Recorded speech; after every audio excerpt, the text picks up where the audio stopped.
Hello everyone, welcome back to my channel guys. अगर आप मेरे चैनल पर नए हो तो प्लीज़ चैनल को सब्सक्राइब कर देना। वीडियो अच्छा लगे तो लाइक करना, कमेंट करना, शेयर ज़रूर से कर देना। तो हम अपने फैन फिक्शन फ्रोजन हर्ट का नेक्स्ट पार्ट स्टार्ट करते हैं। पिछले पार्ट में हमने देखा था कि विंग वांगजी की तरफ देख रहा था और शिचान की बातों को याद कर रहा था। अब आगे वांगजी विंग के पास चला आता है और विंग को कहता है कि चलो जिंगशी में चलो, अभी शाम होने ही वाला है। ये सुनने के बाद विंग भी अपनी जगह से खड़ा हो जाता है और वांगजी के पीछे पीछे जिंगशी के अंदर चला जाता है। वांगजी सारे सामान को उस किचन की साइड वाली टेबल पे रखते हैं और सब कुछ को बाहर निकलने लगते हैं। विंग भी बहुत ही क्यूरियसली वांगजी के सारे सामानों की तरफ देख रहा था। विंग वांगजी को अभी भी पूरी तरीके से माफ़ कर दिया है ऐसा नहीं है। वो अभी भी वांगजी से काफ़ी ज़्यादा नाराज़ है और वो अभी भी वांगजी से थोड़ा बहुत डरता है। लेकिन अभी वो वांगजी से काफ़ी इस 2 दिनों में वांगजी की बिहेवियर की वजह से वांगजी से काफ़ी ज़्यादा कंफर्टेबल हो चुका है और अभी वो वांगजी से थोड़ा बहुत बातें कर लेता है। इसीलिए वो वांगजी की उस सामान को देख रहा था। तभी वांगजी उस सारे सामान को बाहर निकलते हुए एक चिली ऑयल के जार को भी बाहर निकलता है, जिसे देखकर विंग की आंखें बिल्कुल चमक जाता है। विंग उस चिली ऑयल के जार को देखते हुए कहते हैं, क्या क्या तुम ये मेरे लिए लाए हो? ये कहते हैं वो बस उस चिली ऑयल के जार को ही देख रहा था। विंग की आंखों का वो शाइन वांगजी भी देख पा रहा था और विंग की आंखों का वो शाइन को देखकर वांगजी की मन में कहीं ना कहीं एक वार्मनेस फील हो रहा था। असल में इस 2 दिनों में वांगजी जब भी विंग के लिए खाना बनाता था तब वो नोटिस करता था कि विंग खाना ठीक से खा नहीं पाता है या फिर खाना खाते समय उसका मुंह बन जाता है। इसीलिए वांगजी ने एक बार उससे पूछा था कि क्या तुम्हें खाना पसंद नहीं मेरे हाथ के? तभी विंग ने कहा था कि असल में उसे स्पाइसी खाने की आदत है, तो उसे इतना ज़्यादा फीका खाना खाने का आदत नहीं है, लेकिन वो कोशिश करेगा कि उसे जल्दी से जल्दी इन सब की आदत हो जाए। वांगजी को समझ आ गया था कि विंग को मुश्किल होता है ये सब खाने के लिए, इसलिए उसने विंग के लिए ये चिली ऑयल लाया था। और अब विंग इस चिली ऑयल को देखकर बहुत ज़्यादा खुश हो गया था। उसे बहुत ज़्यादा हैप्पीनेस फील हो रहा था कि वांगजी ने उसके बारे में सोचा और उसके लिए ये चिली ऑयल लाया। वांगजी किचन में बाकी सामान रख ही रहा था कि तभी विंग कहता है कि शीचन आए थे तुमसे मिलने के लिए। ये सुनने के बाद वांगजी विंग की तरफ देखने लगा। तभी विंग कहता है कि शीचन ने कहा कि उन्हें तुमसे कुछ बात करना है और उन्होंने तुम्हें कबीले में बुलाया है, तो तुम एक बार उनसे जाके मिलाना। ये सुन के बाद वांगजी ने बस नोट किया। उसके थोड़ी ही देर बाद वो कबीले के लिए चला गया था और विंग को जिंगशी में ठीक से रहने के लिए बोल के गया था। वांगजी जब कबीले के लिए चला गया तब विंग ने सोचा कि वो रात के डिनर के लिए कुछ प्रिपरेशन कर ले, इसलिए वो उसने किचन में गया और कुछ प्रिपरेशन करने लगा, सब्जियां धोने लगा, उसे काटने लगा। तभी उसकी नज़र उस चिलियल के जार के ऊपर जाता है। विंग उस जार को देखकर सोचने लगता है कि राजकुमार जितना खड़ूस दिखता है वो उतना है नहीं।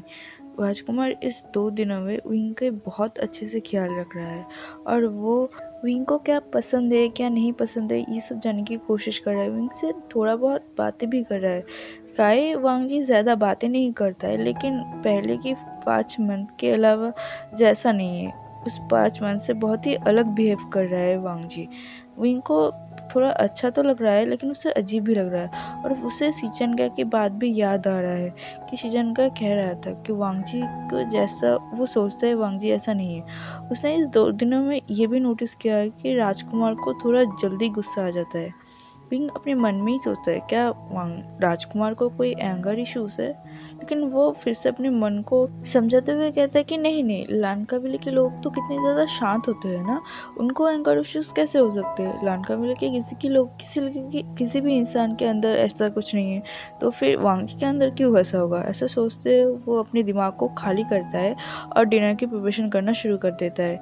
थोड़ी देर बाद ही वांगजी कबीले से वापस आ गया था। वो जब जिंगजी के अंदर आता है तब उसने देखता है कि विंग अपने कमरे में नहीं है, तो वो किचन की तरफ जाने लगता है। उसने देखा कि विंग किचन में काम कर रहा है। ये देखने के बाद वांगजी विंग से कहता है कि तुम्हें खाना बनाने की कोई ज़रूरत नहीं, मैं बना लूँगा। ये सुनते ही विंग अपनी जगह से उठता है, कहता है कि वो आप कबीले में गए थे ना, तो मुझे लगा शायद आपको देरी हो सकता है, इसीलिए मैंने ही शुरू कर दिया। आपको बुरा लेकिन इस बार विंग कुछ कह पाता, वांग जी कहता है कि नहीं, तुम्हारा तबीयत ठीक नहीं है इसलिए मैंने कहा है, मुझे बुरा नहीं लगा, अगर तुम मेरी मदद करना चाहते हो तो कर सकते हो। ऐसा कहते वो किचन में आ गया था और विंग के साथ हेल्प करने लगा। विंग को थोड़ा सा तो अजीब लग रहा था वांग जी के इतने पास, लेकिन वो ज़्यादा कुछ नहीं सोचता और वो अपने काम करने लगता है। वांग जी भी सूप बनाने की प्रिपरेशन करने लगता है। वांग जी उस सारे सब्जियों को एक पतीले में डालते हुए कहता है कि जियांग कबीला और जिन कबीले से न्योता आया है। जियांग कबीले का बड़ी बेटी जियानली और जिन कबीले का बड़ा बेटा जिनजिशन का शादी तय हो गया है और उनका कुछ दिनों में ही शादी। ये सुनते विंग वांग जी की तरफ देखने लगता है और कहता है, क्या शिजे की शादी का डेट फिक्स हो गया है? कब है, कहाँ है, किस दिन होगा? क्या वहाँ से और कुछ आया है? क्या कुछ कहा है कि शिजे का कोई लेटर आया है? ऐसा कहते हुए विंग वांग जी की तरफ देखने लगा। तभी वांग जी विंग को शांत कराते हुए कहता है कि उनकी शादी 5 दिन बाद है और शादी जिन कबीला में होगा। जियान कबीला से लेटर तो आया है, लेकिन वो जिन कबीले के लिए आया है। और राजकुमारी जियांग का कोई पर्सनल लेटर तो नहीं आया है, लेकिन उस जियांग कबीले के न्योता के लेटर में तुम कैसे हो उस बारे में पूछा गया है। ये सुनने के बाद विंग का चेहरा थोड़ा सा उदास तो हो जाता है कि उसके लिए कोई लेटर नहीं आया है, लेकिन वो फिर भी खुश है अपनी शिजी के शादी की बात को सुनकर। उसने तुरंत ही कहा कि राजकुमार, हम कब जाने वाले हैं? तभी वांग जी कहता है कि हम शादी के दिन ही जाने वाले हैं, ब्रदर और अंकल के साथ। ये सुनने के बाद विंग कहता है कि हाँ, मैं बहुत सारे कपड़े खरीदूंगा और मैं बहुत अच्छे कपड़े खरीदूंगा अपनी शिजी के लिए। मुझे उनके लिए तोहफा भी तो खरीदना है ना? ऐसे ही वो बड़बड़ करने लगा और कहने लगा कि वो और शिजी कितने अच्छे से रहते थे, वो शिजी को कितना ज़्यादा मिस करते हैं। अब शिजी का भी शादी हो जाएगा। जैसे शिजी की शादी इतने सालों बाद होने वाला था, विंग भूल ही चुका था कि उसके सामने वांग जी बैठा हुआ है और वो वांग जी से नाराज़ है, अपसेट है और वो अभी वांग जी से डर रहा है। लेकिन वो ये सब कुछ भूल चुका था। वो उसके शिजी की शादी के लिए इतना ज़्यादा एक्साइटेड था कि वांग जी के साथ वो बहुत ही नॉर्मली बात करने लगा था। वांग जी भी बहुत हैरान हो गया था विंग के ऐसे बिहेवियर से। उसे समझ आ गया कि वो अपनी शिजी की शादी के लिए इतना ज़्यादा एक्साइटेड है कि वो उसे शायद होश ही नहीं है कि वो मुझसे क्या क्या बोल रहा है। विंग को इतना ज़्यादा खुश देख के वांग जी भी मनी मन बहुत ज़्यादा खुशी फील कर रहा था। वो वांग जी बस अपने काम कर रहा था, विंग भी अपने ही काम कर रहा था और वांग जी से बड़बड़ कर रहा था। ऐसे ही उन लोगों का डिनर बनाना हो जाता है। वो लोग अपने डिनर को फिनिश करते हैं और वांग जी विंग को गुड नाइट विश करके अपने कमरे में चले जाता है। विंग भी अपने बेड पर सो जाता है। वो बस यानली की शादी को लेकर क्या करेगा और क्या नहीं करेगा यही सोच रहा था और मनी मन बहुत ज़्यादा एक्साइटेड हो रहा था। उसे बहुत खुशी मिल रहा था कि आज से 5 दिन बाद ही वो अपनी शीजे से मिल पाएगा। वो तो अगर उससे का बस चले तो वो अभी भाग के अपनी शीजी के पास चला जाता, लेकिन वो ऐसा नहीं कर सकता, उसे पता है। इसलिए वो बस इंतज़ार कर रहा था कि कब शादी का दिन आएगा। अब हमें शादी का दिन का दिखाया जाता है, जहाँ सब लोग बहुत ही अच्छे से रेडी हो रहा था। वांग जी और विंग वो दोनों भी रेडी हो रहा था। विंग ने वांग जी की पसंद किया हुआ आर्टबुक पहना था, जिसमें वो बहुत ही ज़्यादा ब्यूटीफुल लग रहा था, बहुत ही ज़्यादा। वांग जी ने जब विंग को इतनी ब्यूटीफुली रेडी होते हुए देखा, उसके ऊपर विंग ने वांग जी की अरहानफू ही पहना था, जिसमें वो बिल्कुल एक एंजल की तरह लग रहा था।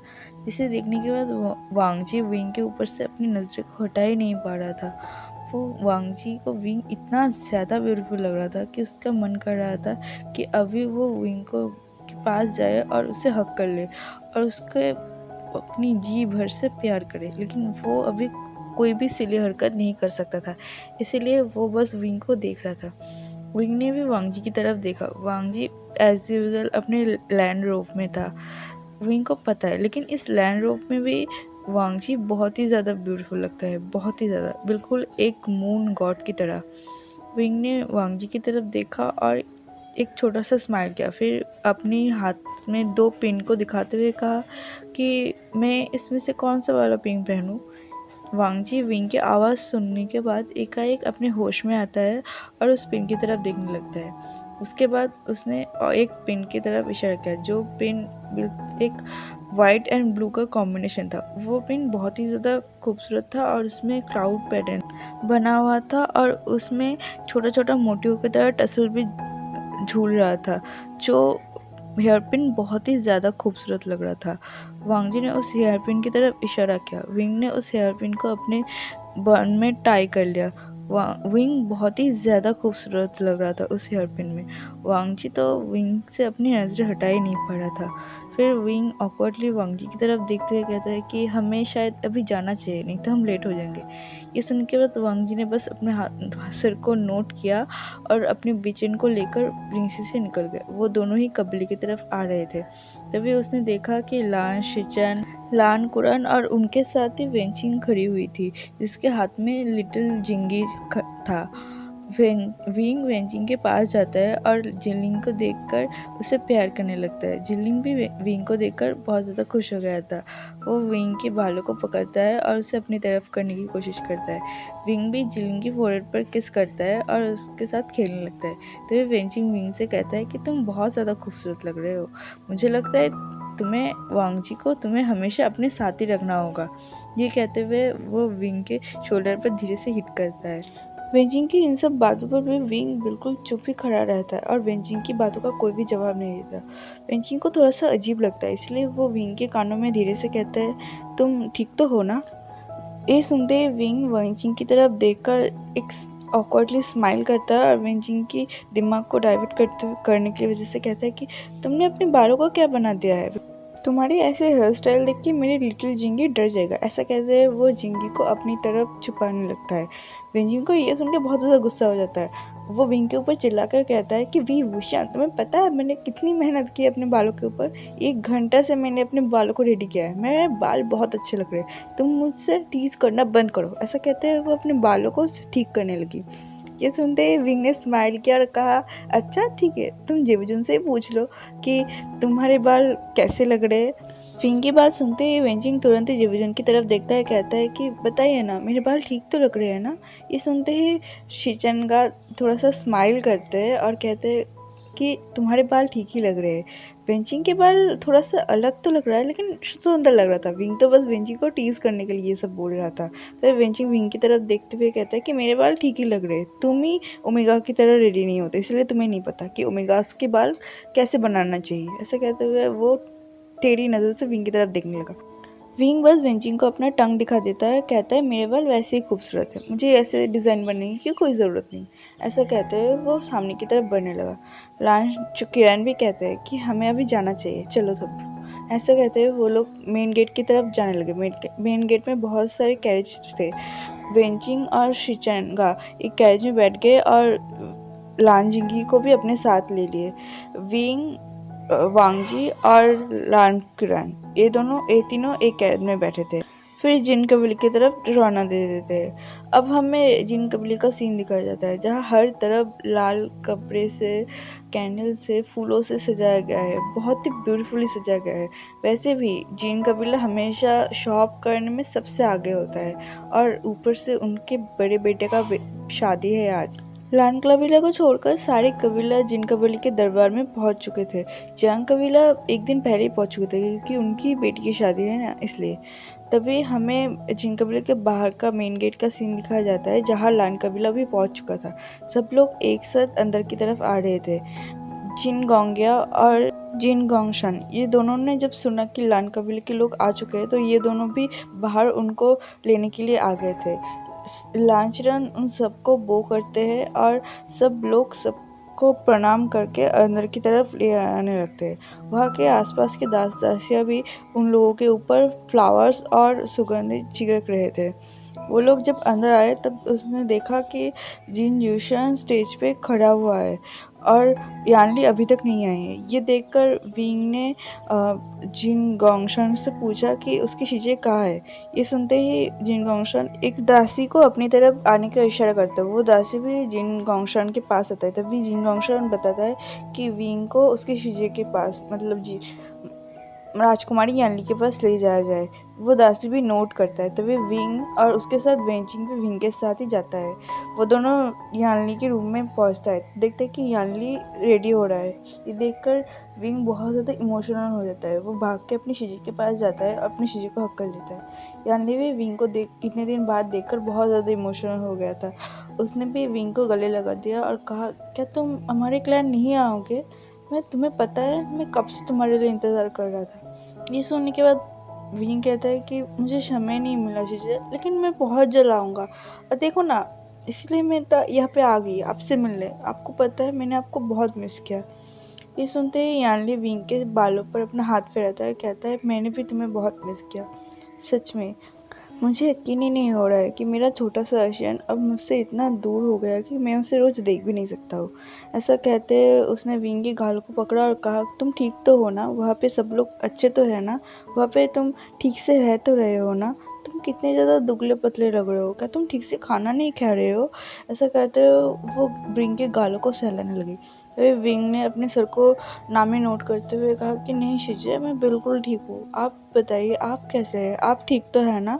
ऐसा कहते हुए वो अपनी शिश की तरफ देखने लगी। तभी यानली कहते हैं कि हाँ मैं बिल्कुल ठीक हूँ और मैं तुम्हारे लिए इंतज़ार कर रहा था। तुम इतनी देर क्यों आए? क्या तुम पहले नहीं आ सकते? तुम्हें पता है मुझे लगा तुम कल ही आ जाओगे, लेकिन तुम कल नहीं आए। ये सुनने के बाद विंग ने कहा, मुझे भी लगा था कि मैं कल आऊँगा, लेकिन सब लोग आज आना चाहते थे ना, इसीलिए। तभी पीछे से वेंचिंग कहती है कि राजकुमारी यानली, आपको शादी की बधाई हो। ये सुनने के बाद यानली वेंचिंग की तरफ देखता है और उसे बो करते हुए कहता है, शुक्रिया लान फुरान। ये सुनने के बाद वेंचिंग ने स्माइल किया और कहा कि और आपके आशन हमारे क्लैन में बहुत अच्छा है, और आपके आशन बस आपकी भाई नहीं, हमारे क्लैन में जाने के बाद मेरा भी भाई बन चुका है। ऐसा कहते हुए वो स्माइल करने लगा। यानली भी वेंचिंग की तरफ देखकर स्माइल करता है और फिर यानली वेंचिंग की बच्ची को अपनी गोद में लेकर कुछ देर तक उसे खेलता है और उन सबसे थोड़ी देर बात करता है। अब हमें शादी के हॉल का सीन दिखाया जाता है, जहाँ कुछ देर बाद ही यानली को उस हॉल में ले जाया जाता है।